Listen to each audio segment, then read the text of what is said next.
ఆదికాండము 46 అధ్యాయం. అప్పుడు ఇశ్రాయేలు తనకు కలిగినదంతయు తీసుకొని ప్రయాణమై బెయేర్షెబాకు వచ్చి తన తండ్రి అయిన ఇస్సాకు దేవునికి బలులనర్పించెను. అప్పుడు రాత్రి దర్శనములయందు దేవుడు యాకోబు యాకోబు అని ఇశ్రాయేలును పిలిచెను. అందుకతడు చిత్తము ప్రభువా అనెను. ఆయన, నేనే దేవుడను, నీ తండ్రి దేవుడను. ఐగుప్తునకు వెళ్ళుటకు భయపడకుము, అక్కడ నిన్ను గొప్ప జనముగా చేసెదను.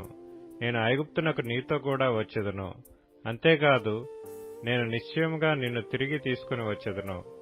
యోసేపు నీ కన్నుల మీద తన చెయ్యి ఉంచునని సెలవీయగా యాకోబు లేచి బెయేర్షెబా నుండి వెళ్ళెను.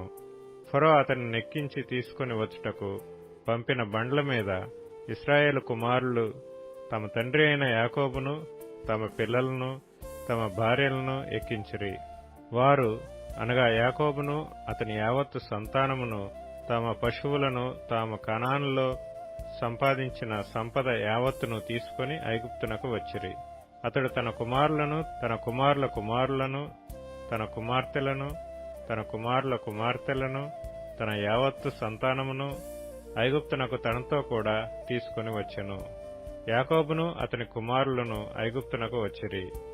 ఇశ్రాయేలు కుమారుల పేర్లు ఇవే. యాకోబు జ్యేష్ఠ కుమారుడు రూబేను.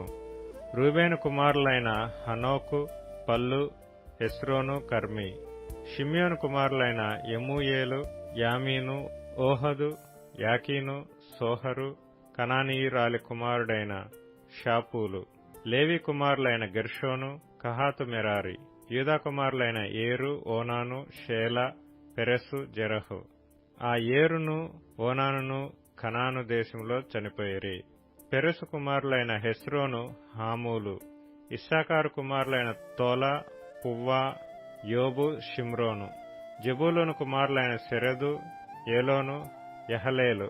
వీరు లేయా కుమారులు. ఆమె పద్దనరాములో యాకోబు వారిని అతని కుమార్తె అయిన దీనాను కనెను. అతని కుమారులను అతని కుమార్తెలను అందరును 33. గాదు కుమారులైన సిప్యోను, హగ్గీ, షూని, Ezbon, Eri, Arodi, Areli. Asher కుమారులైన ఇమ్నా, ఇష్వా, ఇష్వి, బెరీయా. వారి సహోదరి అయిన సెరహు. ఆ బెరీయా కుమారులైన హెబెరు, మల్కీయేలు. లాబాను తన కుమార్తె అయిన లేయాకిచ్చిన జిల్ఫా కుమారులు వీరే. ఆమె ఈ 16 మందిని యాకోబునకు కనెను. యాకోబు భార్య అయిన రాహేలు కుమారులైన యోసేపు, బెన్యామీను.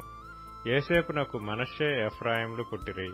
వారిని ఐగుప్తు దేశమందు ఓనుకు యాజకుడగు పోతీఫర కుమార్తె అయిన ఆసెనతు అతనికి కనెను. బెన్యామీను కుమారులైన బెల, బేకెరు, అష్బేలు, గెరా, నయమాను, ఏహి, రోషు, ముప్పీము, హుప్పీము, ఆర్దు. యాకోబునకు రాహేలు కనిన కుమారులగు వీరందరూ 14. దాను కుమారుడైన హుషీము. నఫ్తాలి కుమారులైన యహసేలు, గూని, యోసెరు, షిల్లేము. లాబాను తన కుమార్తె అయిన రాహేలునకు ఇచ్చిన బిల్హా కుమారులు వీరే. ఆమె వారిని యాకోబునకు కనెను. వారందరూ 7. యాకోబు కోడండ్రును వినాయించి అతని గర్భవాసమున పుట్టి యాకోబుతో ఐగుప్తునకు వచ్చిన వారందరూ 66.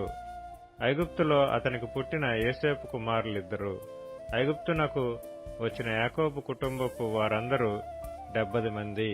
అతడు గోషెనుకు త్రోవ చూపుటకు యోసేపు నొద్దకు తనకు ముందుగా యూదాను పంపెను. వారు గోషెను దేశమునకు రాగా యోసేపు తన రథమును సిద్ధము చేయించి తన తండ్రి అయిన ఇశ్రాయేలును ఎదుర్కొంటకు గోషెనుకు వెళ్లి అతనికి కనబడెను. అప్పుడు అతడు అతని మెడ మీద పడి అతని మెడ పట్టుకొని ఎంతో ఏడ్చెను. అప్పుడు ఇశ్రాయేలు యోసేపుతో, నీవింకా బ్రతికి ఉన్నావు, నీ ముఖం చూచితిని గనుక నేనెకను చనిపోవుదునని చెప్పెను.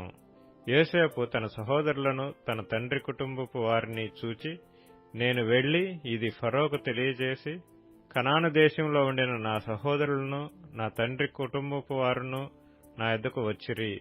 ఆ మనుషులు పశువులు గలవారు, వారు గొర్రెల కాపరులు. వారు తమ గొర్రెలను పశువులను తమకు కలిగినదంతయు తీసుకుని వచ్చిరని అతనితో చెప్పెదను.